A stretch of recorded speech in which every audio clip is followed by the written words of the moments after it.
Hi friends, Sumit's Kitchenৰ আন এটি নতুন ভিডিঅ'লৈ মই আহিলোঁ। আজি মই ৰহৰ দালিৰ ৰেচিপি লৈ আহিছোঁ। সদায় যেনেকৈ বনাওঁ তাতকৈ অলপ বেলেগ ধৰণে মই ৰহৰ দালি বনাব লৈছোঁ।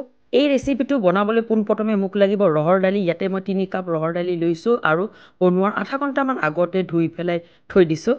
লগতে লাগিব সৰুকৈ কাটি লোৱা 2টা পিঁয়াজ, এটা বিলাহী সৰুকৈ কাটি লৈছোঁ, মিহিকৈ কাটি লোৱা আদা, নহৰু আৰু কেঁচা জলকীয়া, শুকান জলকীয়া মিহিকৈ কাটি লোৱা, ধনিয়া পাত, অকণমান হিং আৰু অকণমান চেনি। প্ৰথমে মই গেছটো অন কৰি প্ৰেছাৰ কুকাৰ এটা বহাই ল'লোঁ। ইয়াতে মই 2 কাপমান পানী দি দিছোঁ। এতিয়া এই পানীখিনি ৰহৰ দালিখিনি দি দিছোঁ।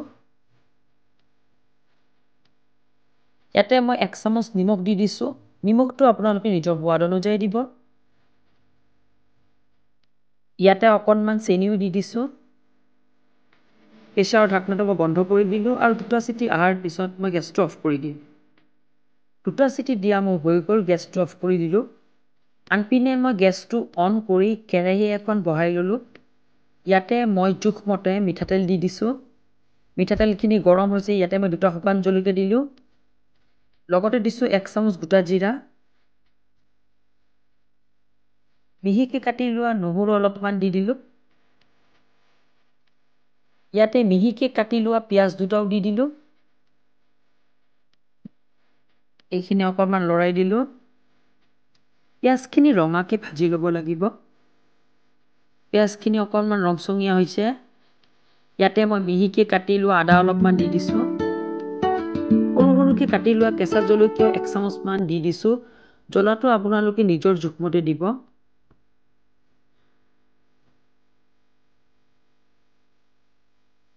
কাটি লোৱা বিলাহীখিনিও মই ইয়াতে দি দিলোঁ। এইখিনি অকণমান ভাজি ল'ব লাগিব। বিলাহীটো সোনকালে সিজিবৰ বাবে ইয়াতে মই অকণমান নিমখ দি দিছোঁ।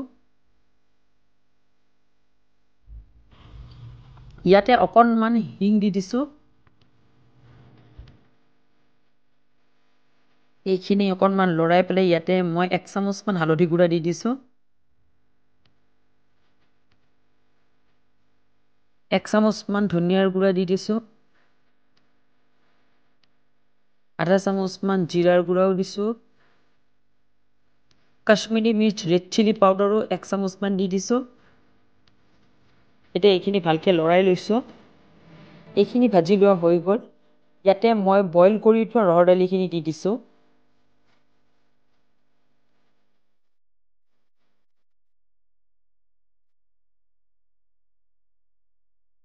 এইখিনি অকণমান লৰাই দি ইয়াতে মই আধা কাপমান পানী দি দিছোঁ। দালিখিনি উতলি আহিছে। ইয়াতে মই কাটি লোৱা ধনিয়া পাতখিনি দি দিছোঁ। অকণমান লৰাই দিছোঁ। এতিয়া মই গেছটো অফ কৰি দিছোঁ আৰু ঢাকনখন মাৰি থৈছোঁ। আনপিনে মই গেছটো অন কৰি ইয়াতে তড়কা পেন এখন বহাই লৈছোঁ। ইয়াতে মই 2 চামুচ ঘিউ দি দিছোঁ। ইয়াতে মই মিহিকৈ কাটি লোৱা নহৰুখিনিও দি দিছোঁ।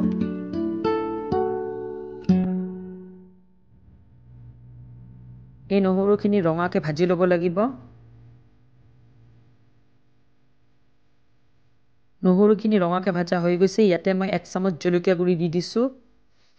এতিয়া এইখিনি গৰমে গৰমে মই এই দালিখিনিৰ ওপৰত ঢালি দিছোঁ। এই তড়কা মৰা দালিখিনি অকণমান লৰাই দিছোঁ আৰু ঢাকনখন মাৰি দি 5 মিনিটমানৰ কাৰণে এনেকৈ থৈ দিম। দালিখিনি বাতি এটাত ওলাই ল'লোঁ। ইয়াতে মই কাটি লোৱা ধনিয়া পাত অকণমান দি দিছোঁ। ৰহৰ দালিৰ এই ৰেচিপিটো আপোনালোকে গৰম গৰম ভাতৰ লগত বা ৰুটিৰ লগত পৰিৱেশন কৰিলে খাবলৈ খুবেই ভাল পাব। যিসকলে ৰহৰ দালি এনেকৈ এবাৰো বনোৱা নাই তেওঁলোকে এবাৰ হ'লেও এনেকৈ বনাই চাবচোন। খাবলৈ বহুত বেছি টেষ্টি হয়। আজিৰ এই ৰেচিপিটো চাই আপোনালোকৰ কেনেকুৱা লাগিল প্লিজ কমেণ্ট কৰি জনাব। ভাল লাগিলে লাইক কৰিব, শ্বেয়াৰ কৰিব, ছাবস্ক্ৰাইব কৰিব আৰু কাষত থকা বেল আইকনটো দবাবলৈ নাপাহৰিব যাতে মোৰ আহিবলগীয়া ন'টিফিকেশ্যনবোৰ আপোনালোকে পাই থাকে। আকৌ লগ পাম আন এটা নতুন ৰেচিপিৰ সৈতে। তেতিয়ালৈকে বাই বাই।